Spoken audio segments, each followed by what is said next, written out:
Hello everyone, मैं मिथुन सिंह स्वागत करता हूं आप सभी का। आशा करता हूं आप सभी बहुत अच्छे होंगे। बात करेंगे सिद्धू कानू मुर्मू बीएड सेमेस्टर 4 के प्रीवियस ईयर क्वेश्चन पेपर के एमसीक्यू की। मैं आपको बताऊं, क्रिएटिंग एन इंक्लूसिव स्कूल इस पेपर का नाम है, 403 इसका पेपर कोड है। एक सबसे इंपॉर्टेंट वाली बात मैं आपके साथ साझा करता हूँ।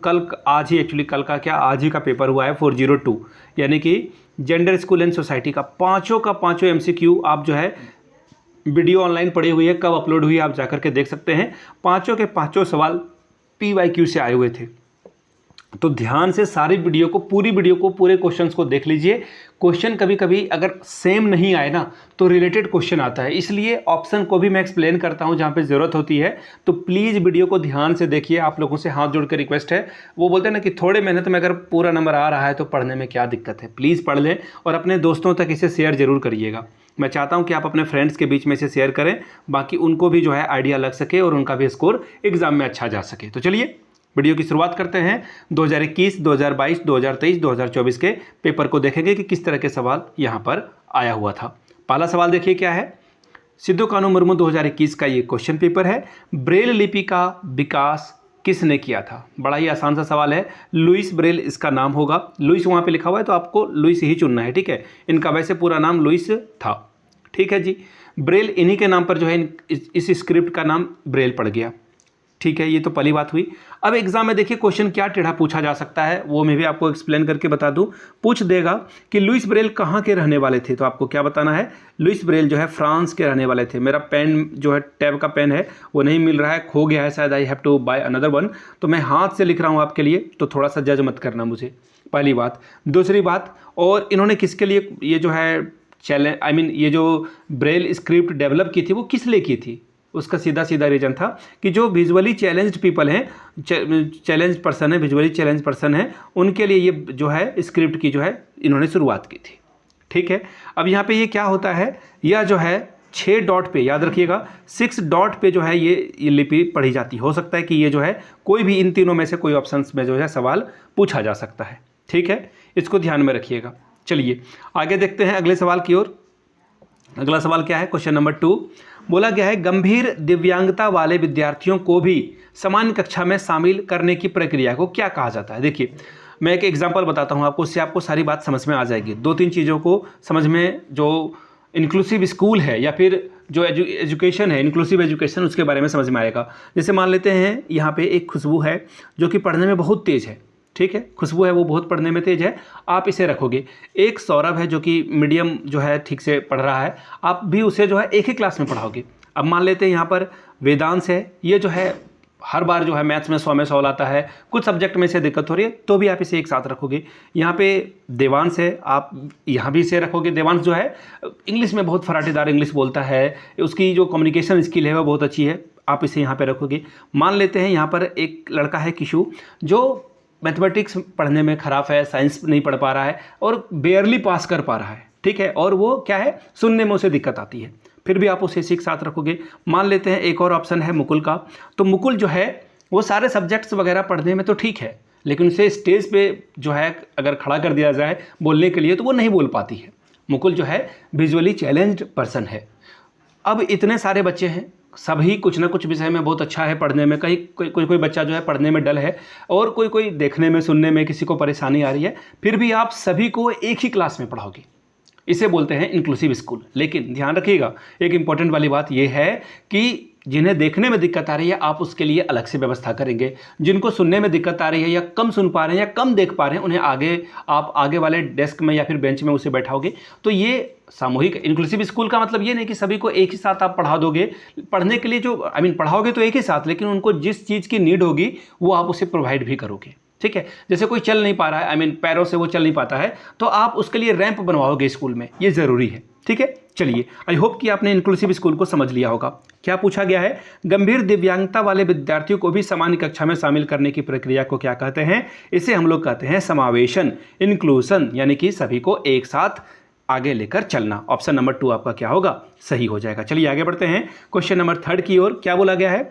सफल समावेशन के लिए निम्नलिखित में से कौन सा आवश्यक नहीं है? कौन नहीं है इसके बारे में बात करेंगे। उससे पहले मैं आपको बता दूं, पिछले 5 साल के जितने भी क्वेश्चन पेपर हैं सिद्धू कानू मुर्मू के, वो आपको 49 रुपीज़ में अवेलेबल करा दिए जाएंगे, ठीक है, ताकि आप एग्जाम में परफॉर्मेंस अच्छे से दे पाएं।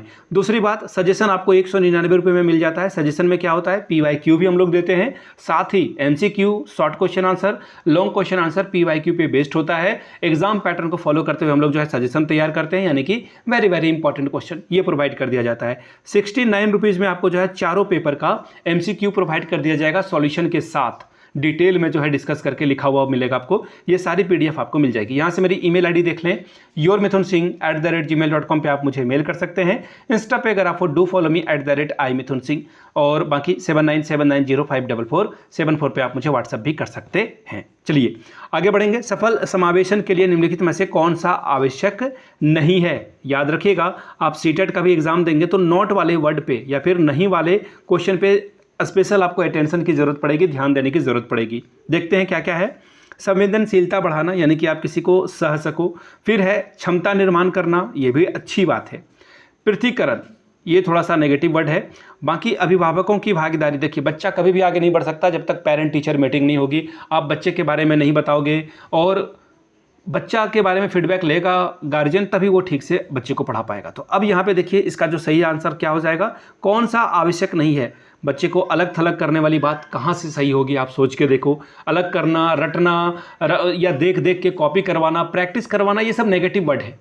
समझ रहे हो आप मेरी बात को? जहाँ भी ओनली आ जाए वो भी नेगेटिव वर्ड होता है। केवल एक तरीके से नहीं सीखा जा सकता है, 10 तरह से चीज़ों को सीखा जा सकता है।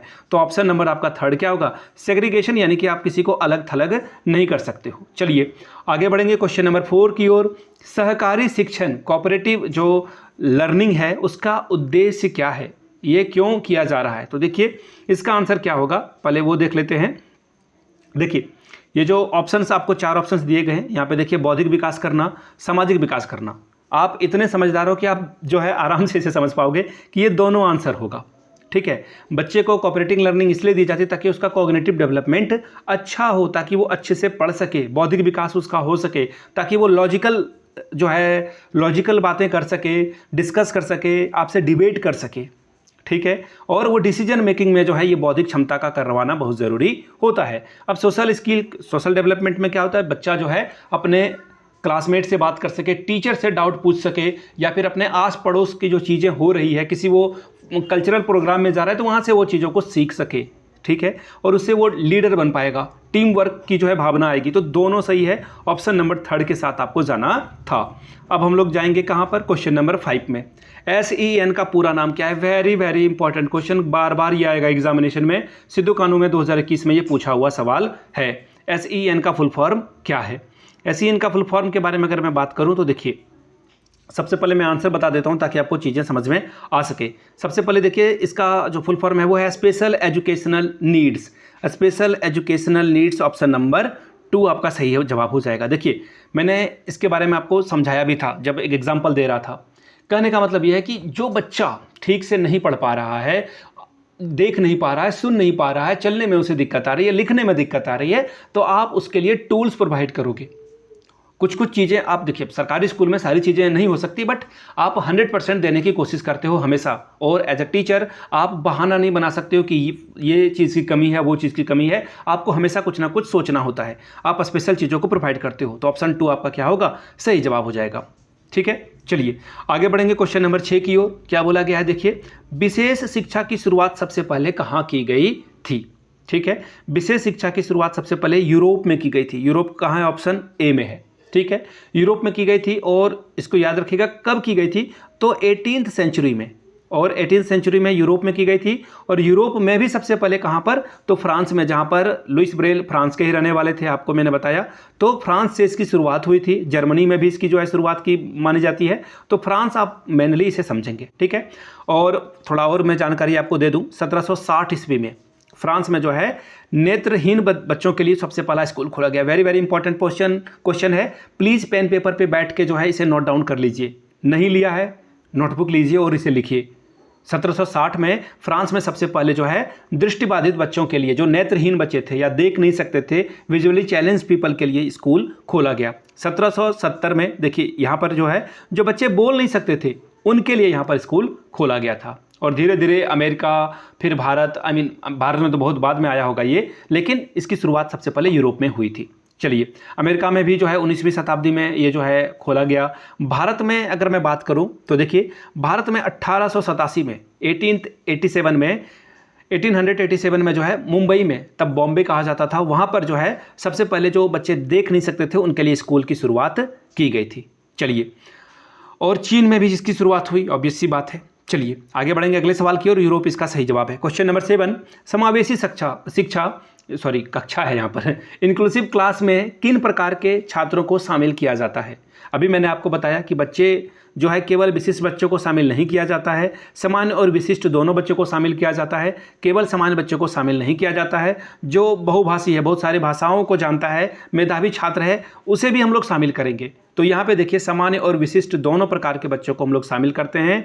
तो ऐसे में आपका ऑप्शन क्या हो जाएगा? ऑप्शन नंबर बी सही हो जाएगा। जहाँ पर कोई बच्चा बहुत तेज़ है किसी सब्जेक्ट को पढ़ने में, कोई सब्जेक्ट में उसे दिक्कत आ रही है, कोई देख नहीं पा रहा है, कोई सुन नहीं पा रहा है, कोई समझ नहीं पाता है, किसी को डिस्कैलकुलिया है, किसी को डिस्ग्राफिया है, हम लोग सबको साथ में लेकर चलेंगे। ठीक है, एकला चलो यहाँ पर काम नहीं चलेगा। सिद्धू कानू मुर्मू 2023 के सवाल जो है शुरू हो गए हैं। ये 2023 के सवाल थे, यहाँ से दो जो है शुरुआत हो गए हैं 2023 के। तो ये इंपॉर्टेंट सवाल हैं।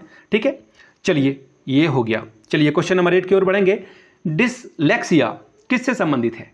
डिसलेक्सिया में किस किस प्रकार की समस्याएं आपको देखने को मिलती है? तो देखिए, गणना में जो समस्या आएगी वो डिस्कैलकुलिया में आएगी। कैलकुलेशन करने में दिक्कत आएगी, उसे हम लोग डिस्कैलकुलिया कहते हैं, यानी कि मैथमेटिकल प्रॉब्लम वहाँ पे होगा। तो ये ऑप्शन तो आपका इनकरेक्ट है। लिखने में जो है डिस्ग्राफिया, ग्राफ बनाते हो आप, तो उसे याद रखिएगा। मैंने जैसे याद किया था सीटेट के समय में, मैं वैसा ही आपको बता रहा हूँ। कैलकुलिया कैलकुलेशन, मैथमेटिक्स में प्रॉब्लम। डिस्ग्राफिया ग्राफ बनाने में दिक्कत आ रही है, यानी कि बच्चा को पिक्चर बनाने में, लिखने में दिक्कत आ रही है, तो लिखने में वाली समस्या में डिस्ग्राफिया। यहाँ पे डिसलेक्सिया है, तो ये दोनों ऑप्शन आपका कटेगा, दोनों इनकरेक्ट है। पढ़ने वाली समस्या में क्या होगा?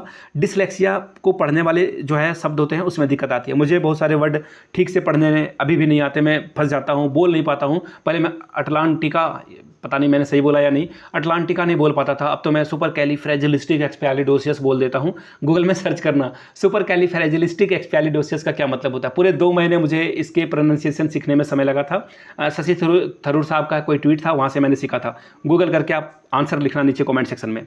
ठीक है, डिसलेक्सिया किससे संबंधित है? तो पढ़ने में बच्चे को दिक्कत आती है, ऑप्शन 3 आपका सही है। ठीक है, और जरूरी नहीं कि कुछ कुछ सब चीज़ों को वो ठीक से नहीं पढ़ पाएगा, ये ध्यान में रखिएगा। ठीक है, यही इसका सही उत्तर है। डिसलेक्सिया, इसमें अक्षरों को पहचानने में भी दिक्कत आती है, वो बी और डी में डिफरेंस नहीं कर पाएगा।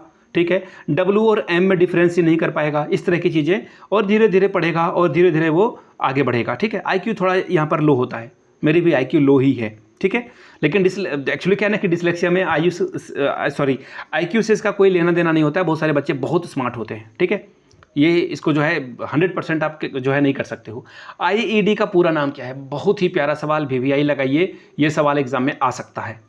जो भी आपका कल या परसों एग्जाम है, प्लीज़ अच्छे से पढ़ लीजिए। ठीक है, अब देखिए क्या बोला गया है कि IED का फुल फॉर्म क्या है। IED का पूरा नाम जो है इंटीग्रेटेड, देखिए ये जो चैप्टर है वो पूरा क्या है? जोड़ने की बात करता है, साथ लेके चलने की बात करता है, तो इंटीग्रेटेड तो होगा ही होगा। Integrated education for the disabled कहाँ है भाई? ऑप्शन ए ही इसका सही जवाब है, तीनों ऑप्शन इनकरेक्ट है। इंटीग्रेटेड एजुकेशन फॉर डिसेबल, और याद रखिएगा फुल फॉर्म कभी भी हिंदी में याद ना करें, बहुत दिक्कत होगी। इंग्लिश वाला सबसे अच्छा होता है, आसान होता है। डिफिकल्ट लग रहा है फिर भी याद करिए, यही ऑप्शन है आपके लिए। तो इसका सही जवाब क्या हो जाएगा? ऑप्शन नंबर ए हो जाएगा। आगे बढ़ेंगे क्वेश्चन नंबर 10 की ओर। 10 में देखिए क्या सवाल पूछा गया है, वो आपके साथ में साझा करता हूं। विकलांग व्यक्तियों के अधिकार संरक्षण एवं पूर्ण भागीदारी अधिनियम PW एक्ट किस वर्ष पारित हुआ? देखिए बड़ा प्यारा सवाल है, इसको मैं आराम से समझाऊंगा। ठीक है, इसका जो आंसर है वो है 1995, 1995 में जो है PW एक्ट को जो है पारित किया गया था। ठीक है, ये क्या करता है? Persons with disabilities, equal opportunity, protection of right and full protection participation act 1995 है। इसका पूरा नाम फिर से मैं बता देता हूं। ठीक है, बाकी अगर जरूरत पड़ेगी तो मैं लिख भी दूंगा। अगर किन्हीं को पता है तो नीचे लिख दीजिएगा ताकि दूसरे को फायदा हो, ठीक है। Persons with disabilities equal opportunities protection of right and full participation act 1995, short में इसको PWD कहते हैं, ठीक है। ये होता क्या है, यह जो है यूएन में आया हुआ था, इसे याद रखिएगा। यूएन में जो है बच्चों के भागीदारी के लिए जो है 1980 में जो है इसे लागू किया गया। इंडिया थोड़ा नहीं बहुत काफ़ी पीछे रहा, 14 साल के बाद 1995 में इंडिया ने इसे लागू किया था, ठीक है। ध्यान से देख लेना है, समझ लेना है, और बाकी जो ईयर है उसमें कुछ है नहीं समझाने के लिए। आगे बढ़ेंगे क्वेश्चन नंबर 11 की ओर। निम्नलिखित में से कौन सी गणित से संबंधित अधिगम अक्षमता है? देखिए 2023 में सवाल पूछा गया है, मैंने क्या बताया था, डिसकैलकुलिया, कैलकुलेशन में प्रॉब्लम आएगी, तो इसका आंसर हो जाएगा ऑप्शन नंबर 3। एक बार फिर से जो है इसे देख लेते हैं। जो मैंने आपको बताया, डिसलेक्सिया, पढ़ने में दिक्कत आएगी, शब्दों को बी और डी को वो पहचान नहीं पाएगा। डिस्ग्राफिया, जिसमें उसको जो है राइटिंग में प्रॉब्लम आएगी, लिख नहीं पाएगा बच्चा अच्छे से, ठीक है। तो ये आसान सा सवाल हो गया। अब इसी तरह से देखिए एक इसमें नया वर्ड आया हुआ है, ये जो है डिस्मोर्फिया। डिस्मोर्फिया क्या है, शरीर की बनावट, यानी कि मोटर स्किल में दिक्कत आएगी, उसे मोटर स्किल में दिक्कत आएगी, यानी कि वो थोड़ा मैं क्या बोलूँ आपको जिससे आप समझ पाओ, उसका शरीर थोड़ा अजीब रहेगा, ठीक है। बॉडी डिसऑर्डर भी आप इसे कह सकते हैं, ठीक है। बॉडी डिस्मॉर्फिक डिसऑर्डर भी इसे कहा जाता है, ठीक है। तो इसको समझ लीजिएगा, ठीक। आगे बढ़ेंगे क्वेश्चन नंबर अगले की ओर। अगला सवाल क्या है, देखिए, सफल समावेशी शिक्षा के लिए निम्नलिखित में से कौन सा आवश्यक नहीं है? नॉट वाला शब्द बहुत ज़्यादा इंपॉर्टेंट है, डोंट इग्नोर इट। पृथक नहीं करना है, अलग थलग नहीं करना है, सेग्रीगेशन, ऑप्शन नंबर 2। देखिए ये रिपीट सवाल है या नहीं है, इससे पहले मैंने इसे पढ़ाया है आपको या नहीं, अभी जो क्लास ले रहा हूँ इसमें ये रिपीट हुआ है ना सवाल, तो ऑप्शन 2, यानी कि आप सेग्रीगेशन नहीं करोगे, किसी के साथ भेदभाव नहीं करना है, सबको एक साथ लेकर आपको आगे बढ़ना है। वेट क्या हो रहा है, एक मिनट, सब कुछ गड़बड़ हो जाएगा। चलिए आगे बढ़ेंगे। अगला सवाल देखिए क्या है, समावेशी शिक्षा में कौन सी विशेषता नहीं होनी चाहिए? नॉट वाला वर्ड है, यानी कि नेगेटिव वाला सेंटेंस चुनना है। मैंने क्या कहा कि ओनली वाले वर्ड कभी भी सही नहीं होते हैं। यह केवल विकलांग बच्चों के लिए है, ये तो ऑप्शन कट गया आपका।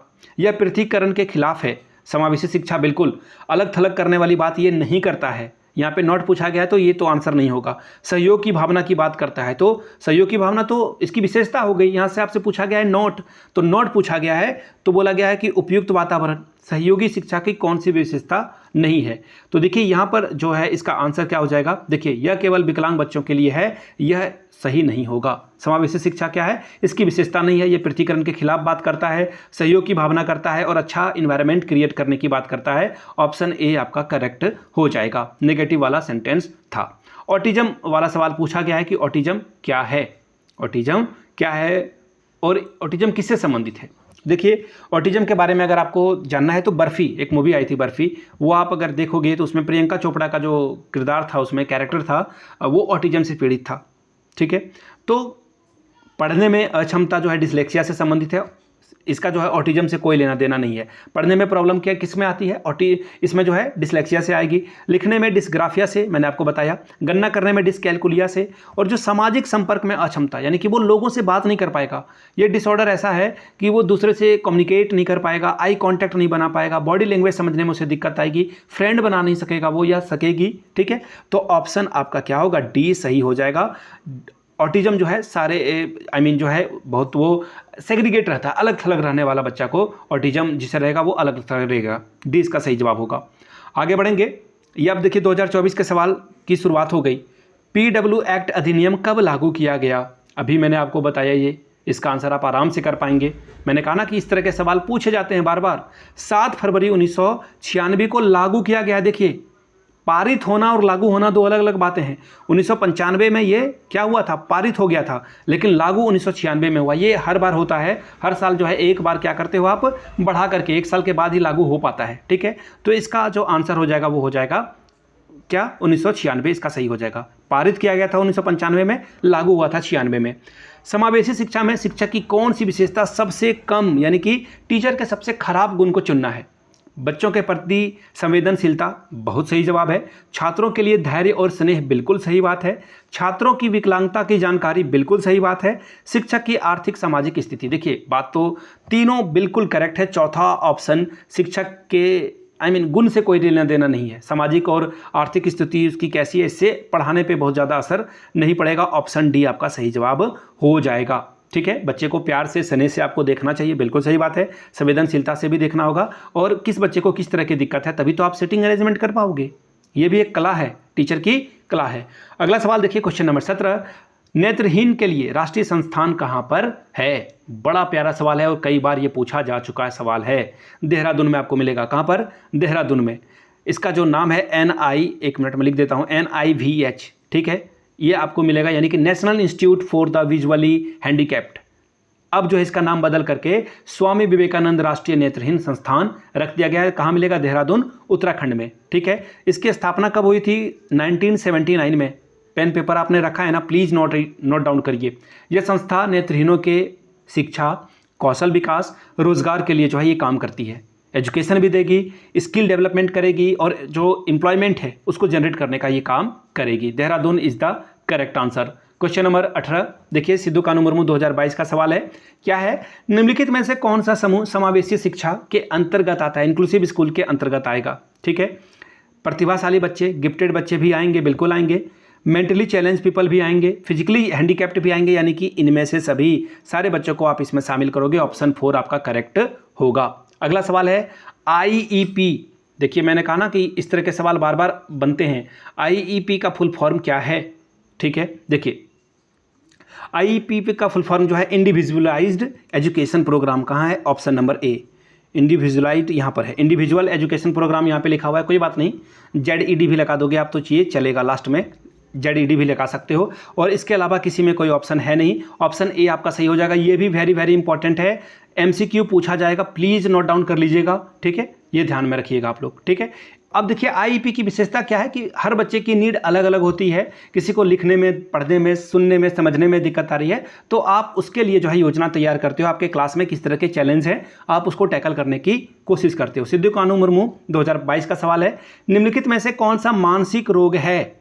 मानसिक रोग है, ये सवाल पूछा गया है। देखिए, अब डिसलेक्सिया, मैंने कहा पढ़ने में दिक्कत आती है, डिस्ग्राफिया लिखने में दिक्कत आती है, डिस्कैलकुलिया मैथमेटिक्स प्रॉब्लम, डिप्रेशन क्या है? मानसिक बीमारी है। ऑप्शन 2 आपका क्या होगा? सही जवाब हो जाएगा। देखिए, तीनों के बारे में हम लोगों ने पढ़ रखा था, तो ये समझने वाला सवाल था।